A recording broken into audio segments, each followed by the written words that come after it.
राधे राधे दोस्तों। आज हम बात करने वाले हैं श्री जयदेव जी के बारे में, जो कि कवि सम्राट हुआ करते थे। एक महाकवि श्री जयदेव जी संस्कृत के कविराजों के राजा चक्रवर्ती सम्राट थे। शेष दूसरे सभी कवि आपके सामने छोटे बड़े राजाओं के समान थे। आपके द्वारा रचित गीत गोविंद महाकाव्य तीनों लोकों में बहुत अधिक प्रसिद्ध एवं उत्तम सिद्ध हुआ। यह गीत गोविंद कोक शास्त्र का, साहित्य के नवरसों का और विशेषकर उज्ज्वल एवं सरस श्रृंगार रस का सागर है।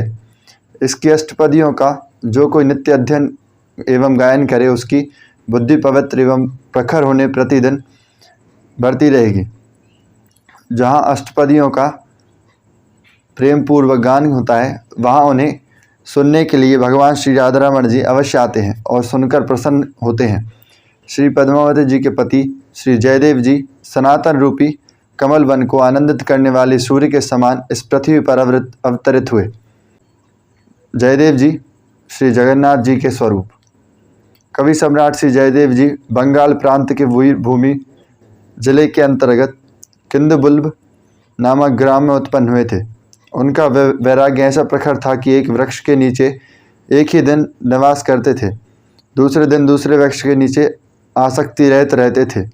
जीवन निर्वाह करने की अनेक सामग्रियों में से आप केवल एक गोदरी और एक कमंडलू ही अपने पास रखते थे और कुछ भी नहीं। सुदेव नाम के एक ब्राह्मण के कोई संतान ना थी।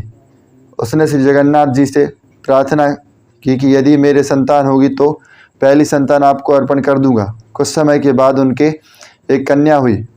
जब 12 वर्ष की विवाह के योग्य हो गई तो उस ब्राह्मण ने श्री जगन्नाथ जी के मंदिर में उस कन्या पद्मावती को लेकर प्रार्थना की कि हे प्रभु, मैं अपनी प्रतिज्ञा के अनुसार आपको भेंट करने के लिए यह कन्या लाया हूँ। उसी समय जगन्नाथ जी ने आज्ञा दी कि परम रसिक जयदेव नाम के जो भक्त हैं वे मेरे ही स्वरूप हैं, अतः इसे अभी ले जाकर उन्हें अर्पण कर दो और उनसे कह देना कि जगन्नाथ जी की ऐसी ही आज्ञा हुई है। भगवान की आज्ञा पाकर वह ब्राह्मण वन में वहाँ गया जहाँ कविराज भक्त श्री जयदेव जी बैठे थे। उनसे बोला, हे महाराज, आज मेरी इस कन्या को पत्नी रूप से अपनी सेवा में लीजिए, जगन्नाथ जी की ऐसी आज्ञा है। जयदेव जी ने कहा, जगन्नाथ जी की बात जाने दीजिए। वे यदि हजारों स्त्रियां सेवा में रखते हैं तो उनकी शोभा है, परंतु हमको तो एक ही पहाड़ के समान भार वाली हो जाएगी। अतः अब तुम कन्या के साथ यहाँ से लौट जाओ। ये भगवान की आज्ञा को भी नहीं मान रहे हैं। यह देखकर ब्राह्मण खींच गया और अपनी लड़की से बोला, मुझे तो जगन्नाथ जी की आज्ञा शिरोधारी है, मैं उसे कदापि टाल नहीं सकता। तुम इनके साथ ही समीप स्थिर होकर रहो। श्री जयदेव जी की अनेक प्रकार की सी बातों से समझाकर हार गए, पर वह ब्राह्मण नहीं माना और अप्रसन्न होकर चला गया। तब वे बड़े भारी सोचों में पड़ गए। फिर वे उस ब्राह्मण की कन्या से बोले, तुम अच्छी प्रकार से मन में विचार करो कि तुम्हारा अपना क्या कर्तव्य है, तुम्हारी योग्य कैसा पति होना चाहिए। यह सुनकर उस कन्या ने हाथ जोड़कर कहा, मेरा वश तो कुछ भी नहीं चलता है, चाहे सुख हो या दुख, यह शरीर तो मैंने आप पर न्यौछावर कर दिया है।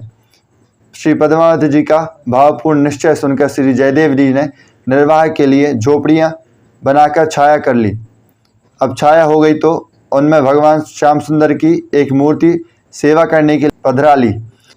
पश्चात मन में आया कि परम प्रभु की ललित लीलाएं जिसमें वर्णित हों ऐसा एक ग्रंथ बनाऊं।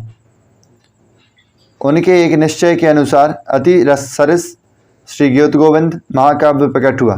गीत गोविंद लिखते समय एक बार श्री किशोरी जी, राधिका जी, मान का प्रसंग आया। उसमें भगवान श्याम सुंदर ने अपनी प्रिया के चरण कमलों को अपने मस्तक का भूषण बताकर प्रार्थना की कि इसे मेरे मस्तक पर रख दीजिए। इस आशय का पद आपके हृदय में आया, पर उसे मुख से कहते तथा पद्मावती द्वारा ग्रंथ में लिखाते समय सोच विचार में पड़ गए कि इस गुप्त रहस्य को कैसे प्रकट किया जाए। आप स्नान करने के लिए चले गए। लौट कर आए तो देखा कि वह पद पोथी में श्याम सुंदर ने लिख दिया था।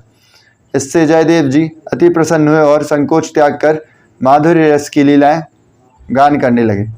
ये था हमारा पहला पाठ श्री जयदेव जी की चरित्र का। श्री गीत गोविंद जी की महिमा जो है वह हम अगले पाठ में, अगली जो भाग आएगा उसमें हम अध्ययन करेंगे।